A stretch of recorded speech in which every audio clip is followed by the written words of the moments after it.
Assalamualaikum warahmatullahi wabarakatuh. Semangat pagi anak-anak hebat kelas 5B Bilal bin Rabah. Apa kabar kalian semua hari ini? Alhamdulillah, tetap semangat. Allahu Akbar. Sekali lagi ya. Apa kabar kalian semua hari ini? Alhamdulillah, tetap semangat. Allahu Akbar. Alhamdulillah, luar biasa. Hari ini kita sudah masuk di tema 4, subtema 2, pembelajaran 1. Nggak keterasa ya? Alhamdulillah. Kira-kira materi kita hari ini tentang apa ya? Yuk, nih Miss kasih clue-nya. Nih, tentang di sini ada gambar jantung. Yuk, silakan nanti kalian tebak kira-kira materi hari ini tentang apa? Kemudian ada darah. Ya, yuk silakan dirangkai. Kemudian ada pembuluh darah. Sekali lagi ada jantung, ada darah, ada pembuluh darah. Kira-kira materi kita tentang apa? Organ peredaran darah, Miss, pada manusia. Sedikit lagi, itu kan sudah di pembelajaran sebelumnya. Yuk, kira-kira apa? Nih Miss kasih satu clue lagi deh.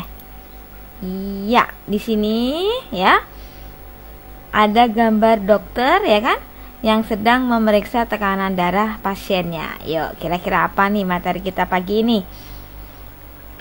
Yuk, apa? Iya, materi kita pagi ini berkaitan dengan gangguan pada sistem peredaran darah manusia. Ya. Jadi kemarin kita sudah belajar tentang peredaran darah manusia, organ-organ apa saja. Nah, hari ini kita lanjutkan tentang gangguan pada sistem peredaran darah. Ya, sudah siap semuanya? Alhamdulillah, masih dengan Miss Asma. Kita awali pembelajaran kita pagi ini dengan membaca basmalah. Bismillahirrahmanirrahim. Tetap semangat ya. Oke. Sebelum kita masuk ke materi inti, yaitu tentang gangguan pada sistem peredaran darah, yuk kita ingat-ingat kembali, kita review kembali materi sebelumnya.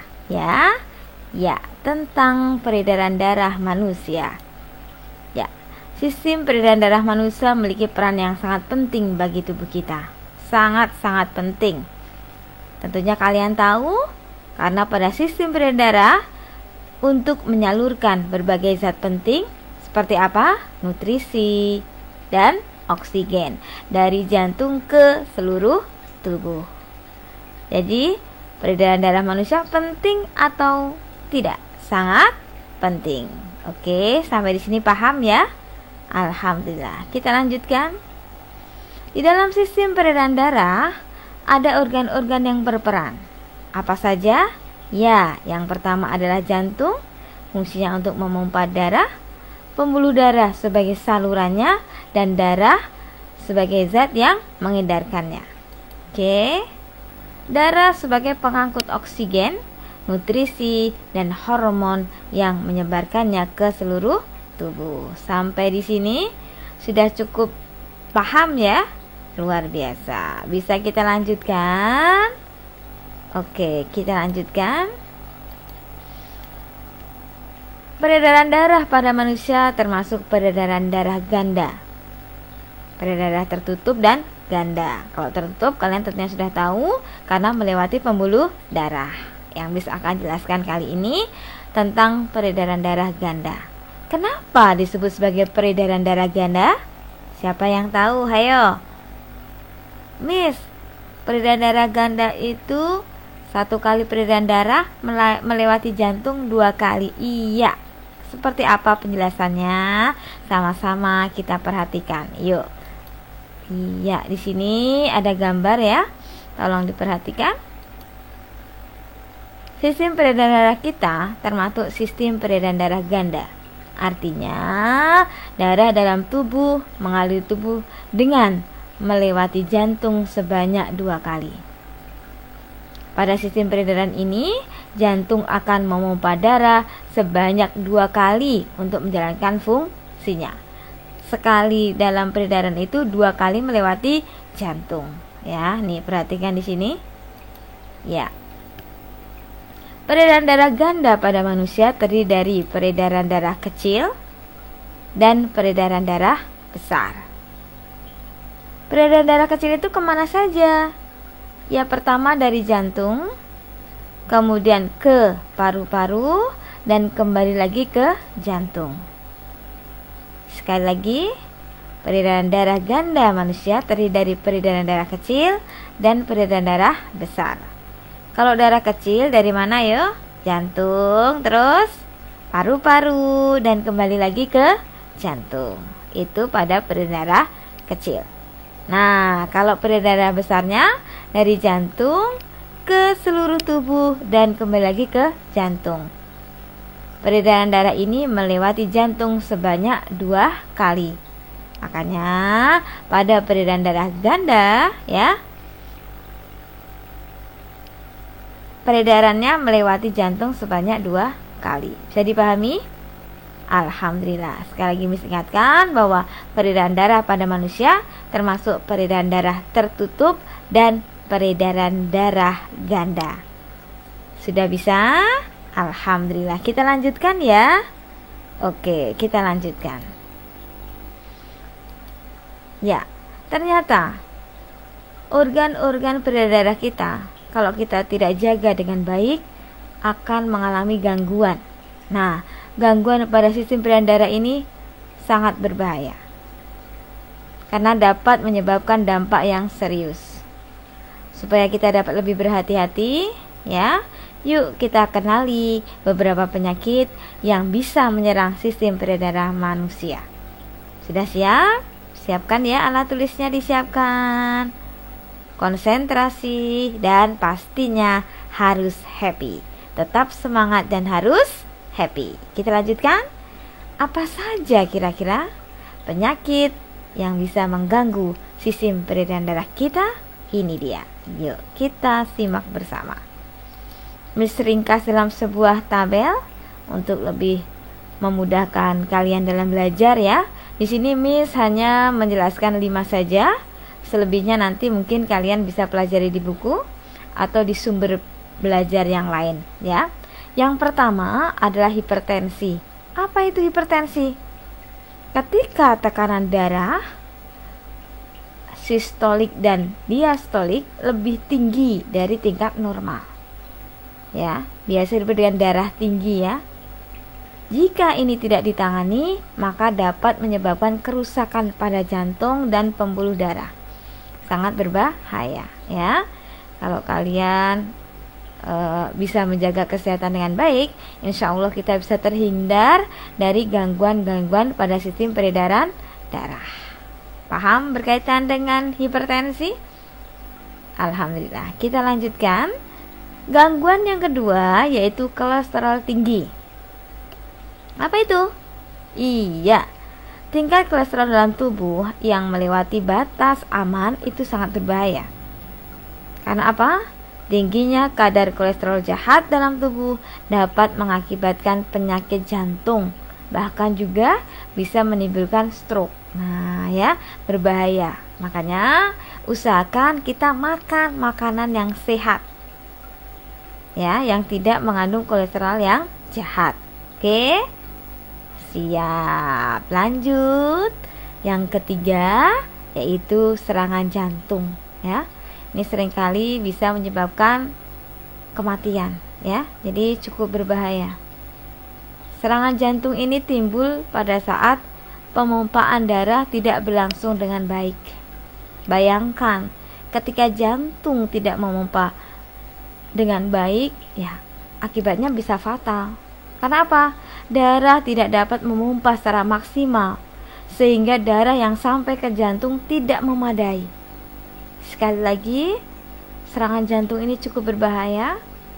Karena apa? Ketika serangan jantung ini terjadi, darah tidak dapat memompa secara maksimal, sehingga darah yang sampai ke jantung tidak memadai. Ya, paham ya? Alhamdulillah. Yang keempat adalah gangguan gagal jantung. Ngeri ya namanya ya. Ini cukup berbahaya juga, karena penyakit gagal jantung pemicunya adalah akibat otot jantung yang tidak berjalan baik sebagaimana mestinya. Nah, otot-otot jantung yang berjalan tidak sebagaimana mestinya, ya kan? Dan yang kelima adalah stroke. Penyakit stroke akibat aliran darah tidak sampai ke bagian otak secara memadai. Bayangkan, seluruh organ kita ini dilewati oleh darah. Nah, ini tidak sampai ke otak. Ini akibatnya menimbulkan penyakit stroke, ya. Mudah-mudahan kita bisa menjaga kesehatan dengan baik dan terus berdoa kepada Allah biar kita terhindar dari gangguan-gangguan pada sistem peredaran darah kita, ya. Usaha maksimal, ikhtiar maksimal, dan terus berdoa. Itu kuncinya. Bisa dipahami anak-anak hebat? Terima kasih ya. Di sini misalnya menuliskan 5 saja. Selebihnya nanti kalian bisa mencari dari sumber lain, ya. Insya Allah ini sudah cukup mewakili. Bisa dilanjutkan? Alhamdulillah. Kita lanjutkan. Ya.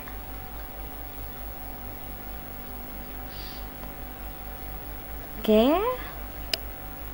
Alhamdulillah materi kita berkaitan dengan gangguan pada sistem peredaran darah manusia sudah selesai ya. Kita akan mencoba untuk melakukan kegiatan Ayo Berpikir. Yuk, kita lengkapi tabel di halaman 57. Di situ kalian tinggal menuliskan saja ya. Namanya apa, gangguannya, kemudian silahkan dikasih keterangan. Insya Allah mudah kok ya. Yang penting kalian bersungguh-sungguh dan menyimak video ini dengan baik. Insya Allah kalian bisa mengerjakan. Berikutnya, silakan kalian jawab soal-soal ini. Silakan dijawab sesuai dengan kemampuan kalian. Miss yakin kalian sudah mandiri mengerjakan dengan kemampuan sendiri ya. Yang pertama, apa peran sistem peredaran darah? Nah, silakan jelaskan. Miss, perannya sangat penting, bla bla bla gitu kan. Silakan dilengkapi. Yang kedua, organ peredaran darah dan fungsinya. Kalian sebutkan organnya apa saja. Jantung misalkan, pembuluh darah, darah. Nah, itu kalian jelaskan masing-masing fungsinya sebagai apa. Jantung fungsinya untuk apa, ya kan? Pembuluh darah untuk apa? Darah untuk apa? Paham ya untuk soal nomor 2? Oke.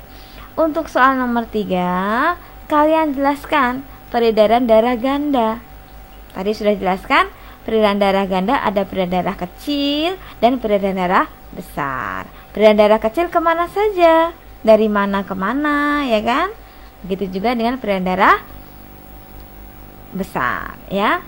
Cukup kalian jelaskan seperti itu saja. Untuk tugas ini ada pertanyaan? Kalau tidak ada, mudah-mudahan kalian dapat mengerjakan tugas ini dengan baik, secara mandiri. Kalian menjadi hamba-hamba Allah yang tetap bersyukur. Itu saja pembelajaran kita hari ini. Tetap semangat ya, walaupun sampai hari ini kita masih belajar dari rumah. Pandemi tidak menghalangi kita untuk tetap berkreasi. Terima kasih. Mari anak-anak hebat, senantiasa kita berdoa kepada Allah, semoga pandemi ini cepat berlalu dan kita bisa belajar bertatap muka kembali. Miss yakin kalian juga kangen kan sama teman-teman kalian, sama guru-guru kalian ya. Kita isi kegiatan-kegiatan kita dengan kegiatan-kegiatan yang bermanfaat. Tetap semangat ya. Oke, kita tutup pertemuan kita hari ini dengan membaca hamdalah. Alhamdulillahirabbil alamin. Itu saja dari Miss. Sampai berjumpa di pertemuan berikutnya. Aku suka, dan aku bisa. Terima kasih. Assalamualaikum warahmatullahi wabarakatuh. Pejuang IPA yang hebat.